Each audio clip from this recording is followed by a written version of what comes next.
In order to change keyboard language on the Motorola Moto G56, first of all, we're gonna open settings. Next, we're gonna go all the way down in order to choose system, then go to keyboard, on-screen keyboard, and choose Gboard, as this is our default keyboard that we use on this phone. Over here we have languages option, so let's go over here, and in order to add a new language we can just press add keyboard here. You will be able to find the list of all languages that are supported, which is pretty much every language. So we're gonna use an example language right here.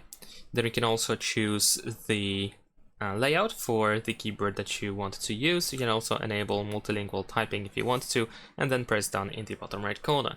Now if you want to, you can use multiple languages at once, and then you can switch between them. So for example, if you open keyboard, then you should be able to find this button, this globe icon that is highlighting right now, which you can use in order to switch between the different languages, and the current language is being displayed on the spacebar. So this is how we can switch between these languages.